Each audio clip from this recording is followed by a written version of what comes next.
बिस्मिल्लाहिर्रहमानिर्रहीम। पाक भारत तजारती तल्लुकात की बहाली के इम्कानात पैदा हो गए हैं और भारत से चीनी, कपास और धागा दरामद करने की तैयारी की जा रही है।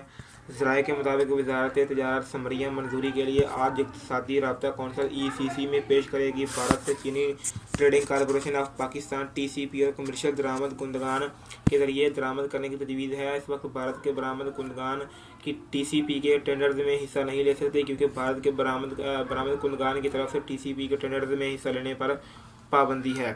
रिपोर्ट के मुताबिक भारत से 30 जून 2021 तक कपास और यारान धागा दरामद करने की तजवीज़ दी गई है। हुकूमती ज़राए का कहना है कि पाकिस्तान को कमी पूरा करने के लिए कपास दरामद करना पड़ती है। भारत से कपास और यारान की दरामद सस्ती पड़ेगी। कपास की पैदावार में तारीखी कमी के बाद यारान पर भी दबाव पड़ा है। वादे रहे कि पाकिस्तान ने अगस्त 2019 में भारत के साथ दो तरफा तजारत को मुअत्तल कर दिया था।